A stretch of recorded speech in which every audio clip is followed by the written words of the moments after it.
விவசாய பெருங்குடி மக்களும், ஆசிரிய பெருந்தைகளும், பாட்டாளி தோழர்களும், கைவண்டி எழுப்போரும், கஷ்டப்படுவோரும், கைத்தறி நெசவாளர்களும் பெருவாரியான வாக்களித்து தம்பி நாகராஜ சோழனை வெற்றி பெற வைத்தார்கள். இந்த மணிமாறனுடைய ஆதரவு பெற்ற ஒரே காரணத்தினால். தம்பி எதுக்கு அதெல்லாம் பேச, வேற ஏதாச்சும் பேச. சரி, எந்த நாயனுடைய ஆதரவும் இல்லாமல் அமோகமாக வெற்றி பெற்று விட்டார்கள். அவர் வெற்றி பெற்றதற்கு பின்னால் ஆலை அதிபர்களும், மிட்டா மிராசுகளும், மில் அதிபர்களும், பட்டி கடைக்காரர்களும் மன்னர் மானியத்தை இழந்தாலும் மரியாதை இழக்க மாட்டேன் என்று சொல்லி கிரீடத்தோடு வந்து அமர்ந்திருக்கிற மன்னர் அவர்களும் இங்கு விருந்து நடாத்தி கொண்டிருக்கிற காட்சி நாம் பார்க்கின்றோம். இதைத்தான் திருவள்ளுவர் துப்பாருக்கு துப்பாய, துப்பாருக்கு துப்பாக்கி வரல விட்டுரு. ஏன்பா எல்லாரும் பாட்டிலேயே பார்த்துக்கிறேன், நீ பேசுறது யாருமே கவனிக்கல. இதனாலதான் உன்னை எந்த கட்சியிலுமே சேர்த்துக்கிறது இல்ல. ஆமா என்னது இப்போ நான் எலெக்ஷன்ல ஜெயிச்சவன், எனக்கே மீசை இல்ல, சீட்டே கிடைக்காத உனக்கு இருக்கு மீசை. ஐயோ, தாடி மீசையில எடுத்து என்னை பார்க்க சகிக்காதப்பா. இப்ப மட்டும் எப்படி இருக்குது? சரி, இப்போ கல்லு குடிச்சா எப்படி வாய் துடைப்ப? இனிமே எப்படி இருக்கு? ஒரு சின்ன கரெக்ஷன், இனிமே நம்மளை அண்ணானு கூப்பிடு. சரிங்கண்ணா, பாட்டில் ஓடிட்டுங்களா? ஓட புல்ல, நீ புல்ல ஏத்திக்காத, நம்மள நீதான் கைத்தாங்களை கூப்பிட்டு போக வேணும். சரி, நம்ம ஜாதி சனத்துல ஜெயிச்சு சட்டசபையில கலக்கிறேன்னா அது நமக்கு தான் பெருமை. அவர் என்ன சாதாரண வம்சங்களா? நாடாண்ட சோழ வம்சங்க. அவர் முன்னாடி நிக்கிறதுக்கே கைகாலெல்லாம் கூசுதுங்க. அது ராஜவம்சத்துக்கே உண்டான கலைடா. அந்த காலத்துல தஞ்சாவூருக்கு நான் வேட்டையாட போவேன். அப்ப அவங்க தாத்தாவை நான் தான் பிக்கப் பண்ணிக்குவேன். அப்ப தம்பி பார்த்தா ஆப் ராயர் போட்டுட்டு உன்னை ராசவம்சம்னே நம்பிட்டானுதோ. அரண்மனைக்கு போயிருப்பா, பையனை பார்த்திருப்பா. ஆனா அந்த பையன் நான் இல்ல, ஒரிஜினலா இருந்திருக்கு. மடக்கிடுவோமா? என்ன மடக்கிறது? ஏப்பா, நீ தானே சொன்ன உன்னுடைய வாழ்க்கையின் லட்சியமா அந்த அரண்மனை அடையிறதுன்னு. வாங்கி தரேன். இப்பதான் நம்மளே ஆகுது. என்ன லஞ்சம் கஞ்சம் எல்லாம் வாங்கினீங்களா? பொண்ணை கேட்போம், சீதனமா அரண்மனை கேட்போம், கொடுப்பானா? முயற்சி பண்ணி பார்ப்போம். என்ன, நாம முடிய கட்டி மலைகளுக்கு போறோம். வந்தா மலை, போன முடிதானே போக போகுது. கை காசுன்னா நஷ்டம். சரி, தப்பாக்குதுன்னு நினைச்சு போற மப்புல கேட்கற மாதிரி இருக்கு. அப்பா நிஜமாலுமே மப்பு தான். 8வது ரவுண்டு போயிட்டு இருக்குது. என்ன போதா தெரியல. நீ தள்ளிக்கா. மகாராஜா, நான் சின்னவனுங்க, நீங்க பெரியவரு. இதை பாருங்க, நான் ஏதோ தண்ணியை போட்டு தப்பா பேசுறதா நீங்க நினைக்கக்கூடாது. ஒரு மனுஷன் சமூகத்தில் உயர்ந்த உடனே சாதிங்கிறது, சனம்ங்கிறது, சொந்தம்ங்கிறது, ஒரே சாமி சேரங்கிறது, ஒரே கூட்டம்ங்கிறது, தேர்தல் நிதி வசூல் பண்றதுக்கு உங்க அரண்மனை வாசல் வந்து நின்றோம்ல, அப்ப வெளியிலேயே நிறுத்தி, நீ சும்மா வெளியிலேயே நிறுத்தி 300 ரூபாய் கொடுத்தீங்க. பச வாங்குறது கூட 10ல. இப்ப என்னமோ பேசுறீங்க சும்மா. சரி, இத்தனை பேர் இந்த ஊருக்குள்ள நாகராஜ சோழனுக்கு சாதிங்கிறீங்க, சாமங்கிறீங்க. யாராவது ஒருத்தர் இவருக்கு பொண்ணு கொடுப்பீங்களா? குறிப்பா மகாராஜா கொடுப்பாரையா? பொண்ணு கொடுப்பாரு கேட்டு சொல்லியா? எப்படி நல்லா ஆக்ரோஷமா பேசினேன், ஆனா அங்கிருந்து ஒண்ணு எஃபெக்டே காணாம. ஊத்தி குடுறா, இன்னொரு பேக் போடு, நல்லா ஊத்து. கொடுத்தாவது யோசிங்க சாமி. ரொம்ப யோசிக்காத. பொண்ணு கொடுத்தாலும் கொடுத்துருவார் ஓகே. பொண்ணு கொடுக்கற எனக்கு பரிபூர்ண சம்மதம். ஆனா அவளுக்கு செவ்வாய் தோஷம், கொஞ்சம் வயசு ஜாஸ்தி. அது பரவாயில்ல, சட்டசபை கூட்டத்துக்கு மெட்ராஸ் போவோம்ல, அப்ப எம்எல்ஏ ஹாஸ்டலுக்கு ஏத்த அப்படியே ஒரு சின்ன வீடு வச்சுக்கலாம். அப்ப தாயமா? அது யாருப்பா தாயமா? அது ஒண்ணு இல்லைங்க, அவன் தாயினால அம்மானாலும் ஒரே அர்த்தமானு கேக்குறானுங்க. எப்படி அவனுக்கு பழக்கம் இல்லைங்க, ஜாஸ்தியா இருக்கு. அப்புறம் ஊர் ஜனங்களே, பெரியோர்களே, மதிப்பிற்குரிய மகாராஜா அவர்கள் அவருடைய மகள் சிவகாமியை அண்ணன் நாகராஜ சோழன் எம்எல்ஏ அவர்களுக்கு கல்யாணம் செய்து வைக்கிறதா முடிவு செஞ்சுட்டார். கல்யாணம் பண்ணதுன்னு ஆகி போச்சு. அப்ப நல்லது இடத்துல பேசி முடிவு பண்ணிக்கலாம்ல. இல்லையா பேசுறது? என்ன வேணாலும் கேட்க சொல்லியா? என்ன எல்லாத்தையும் கேளு. ஐயா, எங்களுக்கு அவ்வளவு பேராசையெல்லாம் கிடையாதுங்க. அந்த பழைய அரண்மனை மட்டும் அண்ணன் பேர்ல நீங்க எழுதி வச்சிட்டீங்கன்னா மறுநாளே கல்யாணம். என்னையா பெரிய அரண்மனை? எனக்குள்ளது ஒரே பொண்ணு, அத்தனை சொத்து மாப்பிளைக்கு தாயா. அந்த பேப்பர் ஐயா, இந்த 5 ரூபா ஸ்டாம்ப் பேப்பர்ல ஒரு கையெழுத்து. நம்பிக்கை இல்லையா? இல்லைங்க, 6 மணிக்கு மேல நாங்க யாரிடம் வாயில பேசுறது இல்லைங்க. ஒரு கையெழுத்து போடுங்க. மனுஷனை நம்புங்கப்பா. கரெக்டுங்க, மனுஷனை நம்புறதா இருந்துன்னா அப்ப கவர்மெண்ட்ல இருந்து ஸ்டாம்ப் பேப்பர் அடிக்கிறாங்க. ஒரு கையெழுத்து போடுங்க. நட்ட நடவாள் போட்டு போறாரு, கீழே போட சொல்லுங்க. கீழே போடுங்க. அட கீழே பேப்பர்ல கொஞ்சம் கீழே இறக்கி போடுங்க. போடுங்க. கல்யாணம் முடிஞ்சு நான் இந்த செயினை எனக்கு வாங்கி கொடுத்துருங்க. அப்ப எனக்கு தாங்க போடி போடி.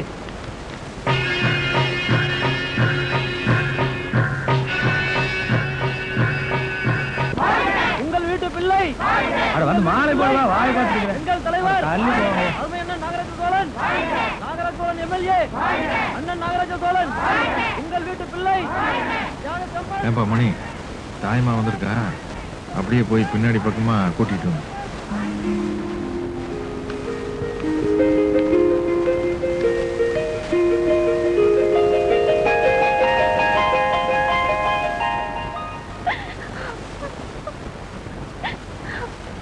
ஆமா, அம்மா அப்பெல்லாம் நல்லா இருக்காங்களா? ஏன் இப்படி அழைச்சு போயிட்ட? உங்களை மாலையும் கழுத்துமா பாக்குறதுக்கு எனக்கு எவ்வளவு சந்தோஷமா இருந்துச்சு தெரியுமா? ஆனா என்ன பார்க்கணும்னு மட்டும் உங்களுக்கு தோணவே இல்லைல்ல. இத்தனை நாள் உங்களுக்காக என்னோட உயிர் மட்டும்தான் துடிச்சிட்டு இருந்தது. ஆனா இப்போ என்னோட சேர்ந்து இன்னொரு உயிரும் துடிச்சிட்டு இருக்கு. எங்க குழந்தை பிறந்து நம்ம உறவு ஊருக்கு தெரியறதுக்கு முன்னாடி உங்க கையால என் கழுத்துல ஒரு தாலியை கட்டுங்க. முன்னாடியா இருந்தா நம்ம கல்யாணம் சாதாரணமா ஒரு கோயில நடந்திருக்கும். ஆனா இப்ப பெரிய மண்டபத்துல நடக்கும். பெண் மந்திரிங்க எல்லாம் வருவாங்க. நம்ம கல்யாணம் போட்ட எல்லா பத்திரிகையிலும் வரும் இல்லைங்க. ஐயோ, அந்த கருமத்தை நினைச்சாதான் மனசு கருக்குன்னு இருக்குது. இப்போ நான் இருக்கிற ரேஞ்சுக்கு நீ என் பக்கத்துல உட்கார்ந்துட்டு இருந்தா நல்லாவா இருக்கும்னு நினைக்கிற? ஏன்னா ஆண்டவன் இருக்கிறாரு ரொம்ப தங்கமான ஆளு. ஒரு மனுஷன் பிறந்த உடனேயே அவனுக்குன்னு தனியா ஒரு நோட்டு புத்தகத்தை போட்டு இன்னென்ன தேதியில அவனுக்கு இன்னதை கொடுக்கறது அப்படின்னு நீட்டா எழுதி வச்சிருக்காரு. அதே மாதிரி கொடுத்துட்டு இருக்கிறாரு. வாங்கலன்னு வச்சுக்கா, பட்டுன்னு கோபம் வந்து படின்னு பக்கத்தையே கிழிச்சிட்டு வரல. பாரு, போன வாரம் வரைக்கும் நம்ம ஊர் அரண்மனைக்கு முன்னாடி நின்று அதை வேடிக்கை பாக்குறதுக்கு தான் எனக்கு எழுதி வச்சிருந்தாரு. இந்த வாரம் அந்த அரண்மனையே எனக்கு எழுதி வச்சிட்டாருல. போன வாரம் அந்த மகாராஜா நம்மளை கூப்பிட்டு உட்கார வச்சு ஃபுல்லா ஒரு பாட்டில் மெக்டோல ஏத்திக்கிட்டு என் உடனே கல்யாணம் பண்ணிக்கிறேன்னு கேட்கிறாரு. நான் என்ன சொல்லி பண்ணி நினைக்கிறேன்? கிடைச்சிருவா வேண்டாம்னு சொல்லி ஆண்டவன் நம்ம மேல கோச்சு பழையபடி தேங்காய் ஒரு கூட்டாருன்னா, தாய்மா தேர்தல் நிதி வசூல் பண்றக்கா அரண்மனைக்கு போயிருந்தப்ப ஏண்டா அமாவாசை உனக்கெல்லாம் அரசியல் வேணுமான்னு கேட்ட அதே மகாராஜா இப்ப நான் எம்எல்ஏ ஆனதுக்கு அப்புறம் அரண்மனையே வேணுமான்னு கேட்கிறான். எப்படி ஆளுங்க ஒரு டைப்பு. பொண்ணுக்கு ஏதோ கொஞ்சம் வயசாயிடுச்சு, சபாதோசம் அப்படி அப்படின்னாங்க. நம்ம கிடக்கிற கிடதான் அதை பத்தி கவலைப்படல. பத்திரிக்கை அடிக்கணுமான்னு கேட்டிருக்காங்க. இந்த லோலையெல்லாம் நம்ம கிட்ட வேண்டாம், முதல்ல பத்திரத்தை ரெஜிஸ்டர் பண்ணுங்கன்னு சொல்லிட்டேன். வேலை நடந்துட்டு இருக்கு. முதல் பத்திரிக்கை உனக்கு தான் கொடுக்க சொல்லியிருக்கேன். வந்து வடை பாயசத்தோட சாப்பிட்டு முயல் எழுதிட்டு போயிரு. தாயமா, நான் எப்பவுமே நியாயம் தர்மம் பாக்குறேன். இப்போ நான் ஒரு பெரிய எம்எல்ஏ ஆவேன் நினைச்சேன். நீ எனக்கு காதலிச்சேன். நீ காதலிச்ச ஒரு மைக் செட் அம்மாவாசியா. இப்போ அதே ரேஞ்சுக்கு ஒரு ஆளை நானே பார்த்து உனக்கு கல்யாணம் பண்ணி வச்சிருந்தேன். அப்புறம் ஏதோ இந்த மகாராசன் ஆகி ஒரு 500 ஏக்கரை பேர் எழுதி வைக்கிறேன்னு சொல்லிச்சு. அதுல ஒரு 50 ஏக்கரை உனக்கு கொடுத்துட்றேன். அப்புறம் ஏதோ ஒரு 500 பவுன் நகை போடுறேன்னு சொன்னானு. அதுல ஒரு 50 பவுன் உனக்கு கொடுத்துட்றேன். அதெல்லாம் வச்சு சந்தோஷமா வாழ்க்கையை நடத்த வேண்டியது. அப்புறம் எங்காச்சும் நல்லது கெட்டதுல பார்த்தோம்னா ஹலோ ஹலோன்னு சொல்லிட்டு போயிட்டே இருக்க வேண்டியது. அங்க தாசில்தார்லாம் வந்து ரொம்ப நேரமா வெயிட் பண்றாங்க. ஏதோ வாக்கியா பிரச்சனை பத்தி பேசணுமா? வாங்க சீக்கிரம். இருக்க சொல்ற அவனுங்களே. வா பாத்தியா, உங்க கூட ஒரு 10 நிமிஷம் நிம்மதியா பேசலாம்னா விட மாட்டேங்கிறானே. அது நீ நம்மளை கல்யாணம் பண்ணிட்டு உனக்கு எந்த விதமான சந்தோஷமும் கிடைக்காது. அப்புறம் வர ஐயா மறந்துட்டு பாத்தியா, விளையாட்டு நம்ம விட்டு அடிச்சிடாரு, கலைச்சிரு. காட்டி என்ன, அது என்ன கிரவுண்டா வச்சிருந்த விளையாடுறதுக்கு? ஐயோ,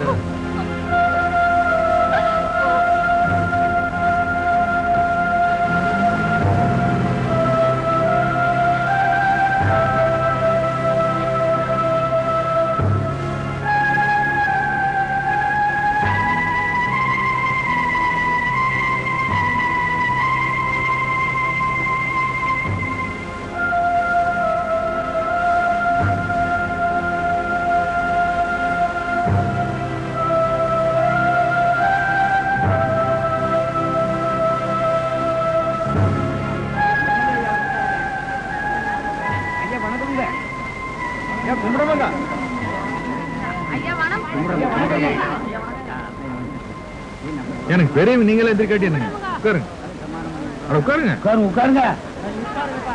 அண்ணனே சொல்லிட்டாருல. அண்ணா இன்னும்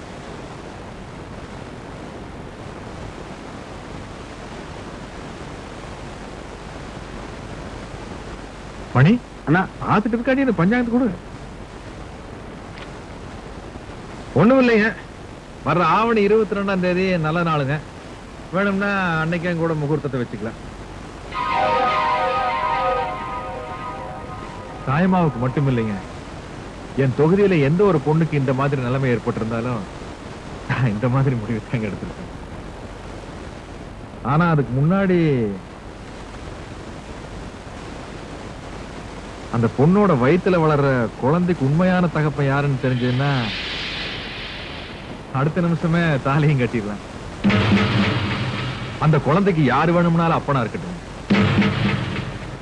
நான் சாகுற வரைக்கும் அந்த குழந்தையை வச்சு காப்பாற்ற வேண்டியது என்னோட பொறுப்பு. அந்த குழந்தைக்கு யாரு வேணும்னாலும் அப்பனா இருக்கட்டுங்க. இன்னையில இருந்து அது son of Nagaraja Cholan MA MLA, great grand son of Rajaraja Cholan Thanjavur. அந்த குழந்தைக்கு யாரு வேணும்னாலும் அப்பனா இருக்கட்டும். அவனை வெளிநாட்டுக்கெல்லாம் அனுப்பிச்சு படிக்க வச்சு ஆளாக்க வேண்டியது என்னோட பொறுப்பு. சத்தியமா அரசியல் ஈடுபடுத்த மாட்டேன். ஆனா அப்ப நாருன்னு தெரிஞ்சுட்டா, ஏன்னா அந்த பிரதர் ஒரு சமயம் மனம் திருந்தி வந்துட்டா இவங்களை எல்லாம் அவர்கிட்ட ஒப்படைச்சிட்டு நான் என்னுடைய பொது வாழ்க்கையில ஐக்கியமாயிடலாம். அதனாலதான் கேட்கிறேன். நிபந்தனை இல்லாம அந்த பொண்ணை நான் கல்யாணம் பண்ணி கொத்துக்கிட்டா அப்புறம் அந்த பொண்ணு கொடுத்த பிராத உண்மையை நான் ஆயிப்போகணும். அதுக்கு மேல சத்தியமா சொல்லுங்க, இந்த பொண்ணு நான் கண்ணாலையும் கூட பார்த்தது கிடையாது. எம்எல்ஏ பதவிங்கிறது நீங்க எல்லாம் எனக்கு போட்ட பிச்சை. உங்களுக்கு எல்லாம் பிரியமில்லைன்னா சொல்லிடுங்க. நான் அந்த பதவியை ராஜினாமா பண்ணிட்டு பழையபடி தேங்காய் பொறுக்கிறதுக்கு எங்க தாத்தா ராஜராஜ சோழனோட அரண்மனை தஞ்சாவூர்ல இருக்குது. அதுக்கு பின்னாடி ஒரு 100 ஏக்கரா தென்னந்தோப்பு இருக்குது. அதான் சொன்ன. ஆமாங்க. அங்க போய் விவசாயம் பார்த்து செட்டில் ஆயிரு.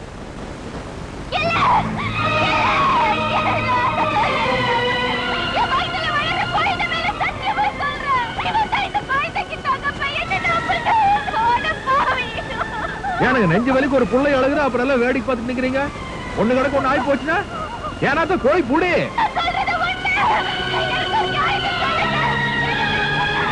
பஞ்சாயத்து முடிஞ்சு வச்சு அவர் போங்க.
என் பொண்ணை ஏமாத்திட்டு இன்னொரு பொண்ணு கருத்துல தாலி கிட்ட போறியே, அந்த பொண்ணு வாழ்ந்துருவா? நீ அவ கூட வாழ்ந்துருவியா?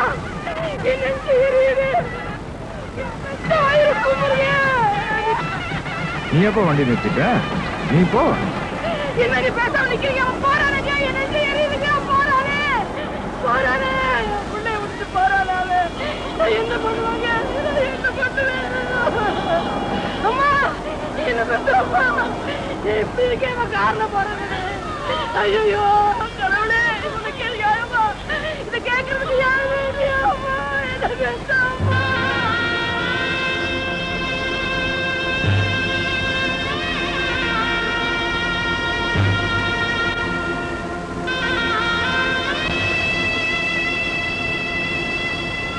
நான் பெத்த பிள்ளையை செலவு வீட்டு, அவ பெத்த பிள்ளையை வரவு கணக்கில் வச்சு அன்னைக்கே நான் அந்த ஊரை விட்டு கிளம்பிட்டேன். என் மக செத்தன்னு நான் மார்ல அடிச்சுட்டு அழுதுனே. அப்பவே என் நெஞ்சு வெடிச்சு நான் செத்திருந்தா இப்ப என் பேர பிள்ளை மனசு உடைஞ்சு நிக்கிறத பாத்திர கோல் எனக்கு வந்திருக்காது.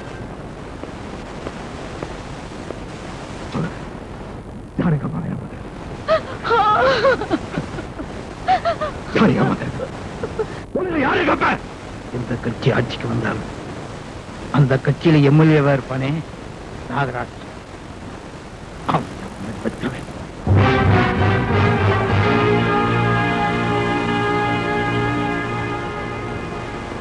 எங்கடா போற? அவனை பழிக்கு பழி வாங்க போறியா? இல்ல, அந்த அயோத்தி மேல ஆசைப்பட்டு எங்க அம்மா அவங்களோட வாழ்க்கையை அழிச்சிட்டாங்க. அவன் மேல ஆத்திரப்பட்டு உங்களை அனாதையாக்கிற தயாரா இல்ல. ஆனா என்னைக்காவது ஒரு நாள் அவனை நான் சந்திச்சேன்னா அதுக்கப்புறம் நீங்க 2 பேரும் ஜெயில தான் சந்திக்கலாம். சத்தியமா அவனை நான் கொண்டு தாத்தா.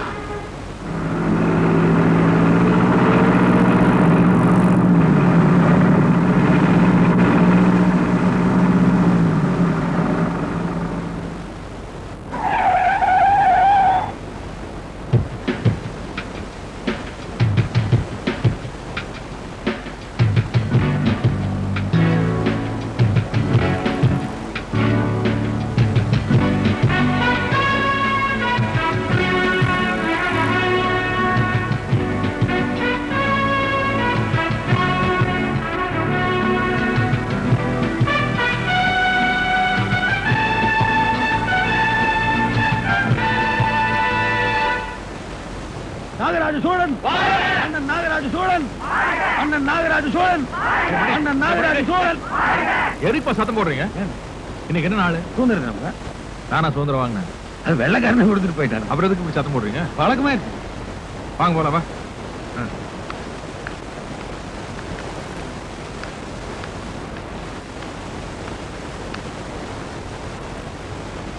வேண்டா கத்துறத நிறுத்திட்டீங்க. நீங்க வேண்டாம். நீங்க நான் அப்படித்தானே சொல்லுவேன்.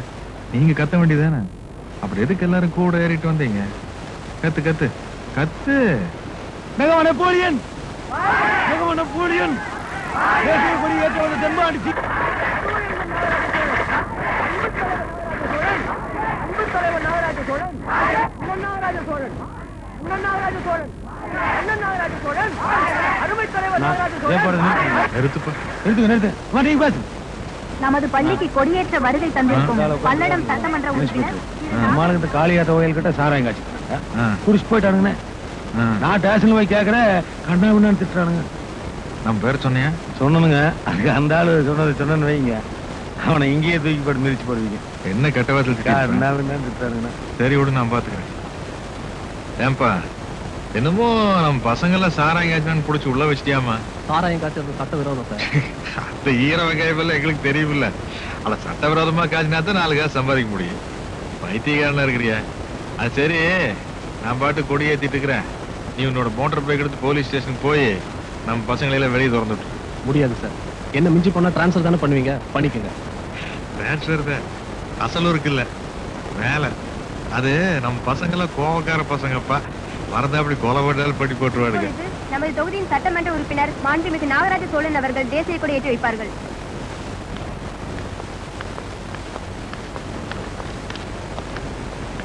அம்னி வணக்கம் சார். பேர் என்ன கண்ணு? குயில். குயிலு பள்ளிக்கூடத்துல அவசரமான பொண்ணா இருப்ப போல இருக்குதா? டேய் மணியா, கூட எங்கன்னு விசாரிச்சு.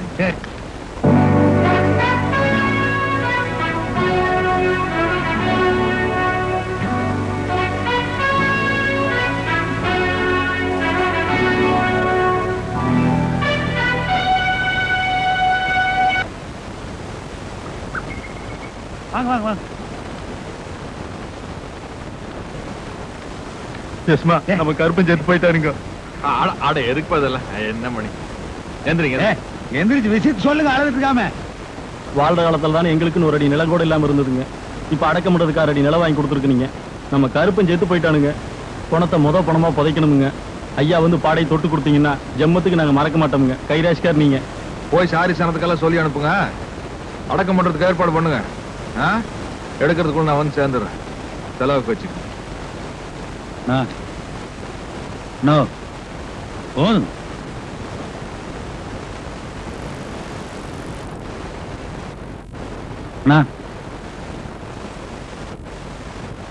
சாமி நீங்க மகாராஷ்டிரா இருக்கணும். வாங்க வாங்க போயிட்டு பாருங்க. டேய் கும்பிட்டு போங்க. ஆடை என்னப்பா அது வேண்டாப்பா. ஆடை எந்திரிங்கப்பா. டேய் மணியா நீ சும்மா இருக்க மாட்டே. நீ பழக்கத்திலேயே வச்சுக்கோணும்னா இல்ல மறந்துக்குவானுங்க. பாருங்க. வாங்க வாங்க. வாங்க. ஹரிஜனுக்கு தேரி எங்க இருக்குது? வடக்காலைங்க. சுடுகாடு தெக்காலைங்க. பணத்தை எப்படி எடுத்துட்டு போவானுங்க? அது ஊருக்குள்ளதானுங்க எடுத்துட்டு போவாங்க. அதுக்கு மேல் ஜாதிக்காரன் விட மாட்டானுங்கல்ல. கஷ்டம் விட மாட்டாங்க. அதான் நமக்கு தேவை. டேய் மொத்தலையா நீ என்ன பண்ற? நம்ம ஒரு 10 பேரை செட்டப் பண்ணிட்டு இந்த டீ கடை பொட்டி கடை கோயில் திண்ணை இங்கெல்லாம் போய் உட்காந்துக்க. கருப்பன்னு ஒரு ஹரிஜன் செத்து போயிட்டானாமா, அவன் பணத்தை இந்த வழியாத்தான் எடுத்துட்டு போக போறான் அவன் சொல்லு. இந்த மாதிரி சொன்னோம். இந்த மாதிரி கோயில்ல சாமி சாட்டிருக்க நேரத்துல ஒரு தாழ்த்தப்பட்டவனுடைய பிணத்தை எடுத்து ஊருக்குள்ள போனா சரியா வருமானு கேட்டோம். அதுக்கு அந்த அரிஜனங்க சொல்றாங்க, ஏன் எடுத்துட்டு போனா அந்த மேல் ஜாதி நாயை கிழிச்சிருவாங்களா அப்படின்னு கேக்குறாங்க. நீ சொல்லணும். ஆமா அத நான் சொன்னதா சொல்லக்கூடாது, அவனுக்கு சொன்னதா சொல்லணும். சரி. வா வா. மேல் ஜாதிக்கார நாய்ங்க, அந்த நாய்ங்க நல்லா அழுத்தி சொல்லணும். சரி. இவன் போய் இப்படி சொல்றான்னா சாதி கலவரம் உண்டாயிருமா? மணியா சாதியாவும் மரமாவும் நம்ம சனங்க பிரிஞ்சு கிடக்குற வரைக்கும் நம்மள மாதிரி குதிரை ஏறிட்டே இருக்க வேண்டியது. அப்ப நம்ம மாதிரி ஆளுக்கு சந்தோஷமா இருக்கிறது இந்த சாதியே கண்டுபிடிச்சிருப்பான்னு நினைக்கிறேன். சரி, அன்னைக்கு அமெரிக்காவை கொலம்பஸ் கண்டுபிடிச்சான்னு சொன்னேன். இந்த சாதி கருமாந்திரத்தை யாரு கண்டுபிடிச்சுவேன்? மந்திர மோதிரம் கண்டுபிடிச்சானுங்க, மந்திரிமாருக்கு அதை கட்டியே பிடிச்சிட்டானுங்க. ஓ, அப்ப இந்த ஜாதி கருமாந்திரத்தை ஒழிச்சிட்டோம்னா ஜனங்க நிம்மதியா இருப்பாங்க போல இருக்கா? ஜனங்க நிம்மதியா இருப்பானுங்க, நாம தான் சோத்துக்கு டிங்கி அடிக்கணும். உனக்கு வேற ஏதாவது தொழில் தெரியுமா? தெரியாது, அரசியல் தான் தெரியும். போய் 10 வயசு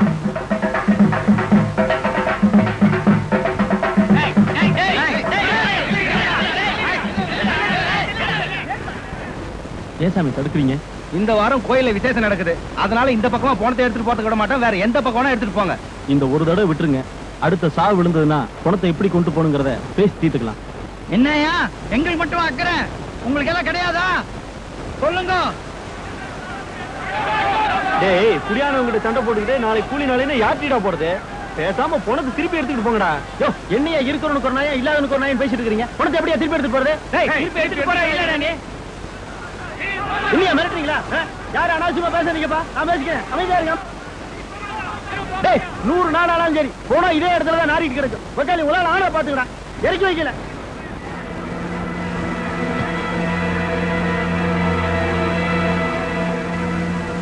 பக்கத்துல துண்டை இடிக்கிட்டு திரிகிற சின்ன சாதி பசங்க இவனுங்களுக்கு இவ்வளவு பிம்பம் வீரா போயிருந்தா தோல்ல துண்டை போட்டு திரிகிற எங்களுக்கு எவ்வளவு இருக்கும்? டேய், இவனுக்கு 2 பாத்ரூம்டா, நம்மளால அப்படியே உட்காருங்க.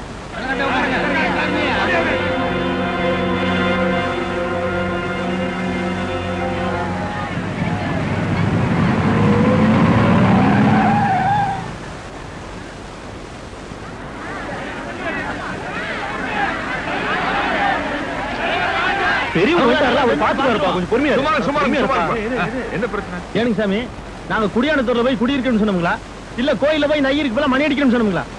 போனத்தை ஊருக்கு போயிட்டு போறேன்னு சொல்றோமுங்க, விட மாட்டேன்னு நம்ப வேண்டானுங்கண்ணா. நாளைக்கே 4 மூங்கிச்சு கொண்டுட்டு வந்து நடுவுக்குள்ள குடிச்சு போட்டா உன்னால என்னடா பண்ண முடியும்? நேரம் பாடு இருந்துட்டு நீ சாஸ்திரம் பேசிட்டு இருக்கிறியா? உன் சாஸ்திரம் தூக்கிட்டு வந்த வழியா ஓடி போய் உதத்துனோட ஏன் வச்சுக்க என்னடா வச்சுட்டு இருக்க? என்னடா ஒரு வாயிலேயே பேசிட்டு இருக்காங்க, யாரும் அடிச்சுக்கவே மாட்டேங்கிறாங்க. என்ன பண்ண? செயற்பாடு ஒண்ணு என்ன பண்ணா மணியா உதலாம் ஒருத்தர ஆரம்பிச்சிச்சு. நான் போய் பார்த்தேன். சும்மா இருப்பா, ஏன்பா வாயில பேசிக்காம அடிச்சுக்கிறீங்க? சும்மா இருப்பா. மணி ஆடா யாருங்க? ஏன்பா தயார் பண்ணிக்கிறீங்க? ஆடா அடினா யாரு அடிக்கிறது? ஐயோ சும்மா இருப்பா. ஆடா ஐயோ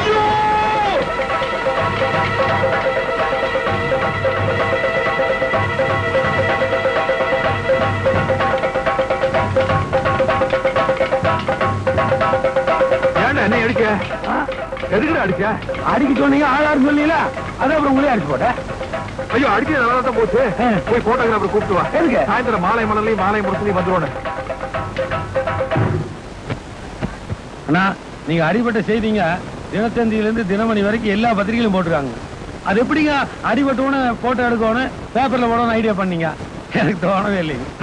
அது தோணாம போனதால தாண்டா மணியா நீ எம்எல்ஏவா இருந்தவே இப்ப எடுபடியா இருக்கிற. ஆனா கரும என்ன பேப்பர்ல வந்து என்ன பிரயோஜனம்? கட்சி தலைவன் நம்மளை கண்டுக்கவே மாட்டேங்கிற. கவர்மெண்ட் சேரத்தை ஏற்படுத்தணும், அதுதான் கரண்ட் பாலிடிக்ஸ். ஏய், அந்த காலத்துல ஆட்சியில் இருந்த ராஜாமார்கள்லாம் ரோடோரமா மரத்தை வச்சானுங்க. இன்னைக்கு அந்த மரத்தை எல்லாம் வெட்டி ரோட்டு குறுக்கால போட்டா தான் ஆட்சியவே பிடிக்க முடியும் போல இருக்குது. டேய் மணியா, நீ வரலாறு தெரிஞ்சுக்கோனு. கடவுளே இல்லைன்னு சொன்ன கட்சிக்காரனும் கூட கோயில் இடிச்சதா சரித்திரம் கிடையாதுப்பா. ஆனா கடவுள் இருக்குதுன்னு சொல்ற கட்சிக்கார கோயில் இடிக்கிறான்ல, ஊருக்குள்ள எல்லாரும் அம்மனமா தெரியும் போது நாம மட்டும் கோவணத்தை கட்டினோம்னா கோமாளி ஆயிடுவான். கோமாளி ஆகணுமா மந்திரி ஆகணும்? மந்திரி ஆகணுங்க. அப்ப ஜாதி கலவரம் மாவட்டம் பூரா பரவோன்னு அதை அமைதிப்படுத்துறதுக்காக ஒரு கமிட்டி போடுவானு. அந்த கமிட்டிக்கு நானே தலைவராகும். ஏங்கண்ணா, இந்த கொடியாத்திர அன்னைக்கு உங்ககிட்ட லொல்லு பேசினேன்ல, அதான் பிறக்கும் போதே காக்கி சட்டையோட பிறந்த மாதிரி பேசலீங்க. அந்த இன்ஸ்பெக்டர் க்ளோஸ் பண்ணலாமா? போட்டு அரசியல்வாதி கொதவாத அதிகாரி இருக்கிறதோட சாகிறதோட. ஆமாங்க, அதிகாரியை கொண்டுட்டாங்கன்னு அரசாங்கம் டென்ஷன் ஆயிடு. நம்ம சாதிக்காரனை கொண்டுட்டாங்களேன்னு அர்ஜுனங்களும் கோவப்படுவாங்க. அப்படியே ஊடால போந்து நம்ம சாதினத்திலையும் மொட்டை தலை மாதிரி வேலைக்கே ஆகாதவன் 2 பேர் இருப்பான். அவனையும் போட்டு தள்ளிட்டோம்னா அப்புறம் கலவரம் பத்திக்க நேரா பார்லிமெண்ட் தானுங்க. அது எம்பி வளரிட்டு. ஏனுங்கண்ணே, அந்த இன்ஸ்பெக்டர் கொண்டு போடலாமுங்க. ஆனா கல்யாணமாயி 8 மாசமாச்சு. அதான். ஆனா ரொம்ப வசதியா போச்சுப்பா. இளம் மனைவி கதல்னு பேப்பர்ல போட்டா பிடிச்சி போட்டுருவானுங்கல்ல. நம்ம ஆளுகளுக்கு அழுகாச்சுன்னா ரொம்ப பிடிக்கும். மூக்க சுத்திட்டு முத்திர குத்துனா தான் அவங்களுக்கு ஒரு திருப்தி. அவன் என்னை மந்திரி ஆக்கிருக்குன்னா இன்ஸ்பெக்டர் வேலைக்கு படிச்சு வந்திருக்கான். டேய் மணியா, நாளைக்கு நானும் கலெக்டர் ஒரு ஜீப்ல ஏறிட்டு மைக்க புடிச்சிட்டு ஜனங்கள்லாம் அமைதியா இருக்கணும்னு பேசிட்டு வருவோம். இந்த இன்ஸ்பெக்டர் நான் கூட பந்தோபஸ்துக்கு வரு. நீ நம்ம ஆளுகளை எல்லாம் விட்டு ஜீப்பை குறுக்காட்டி அவனை டப்புன்னு இழுத்து போட்டு பெட்ரோல் ஊத்தி கொடுத்தேருங்க. நான் ஐயோ வேண்டான்னு கதறவேன், கண்ணீர் விடுவேன். எல்லாம் நடிப்பு.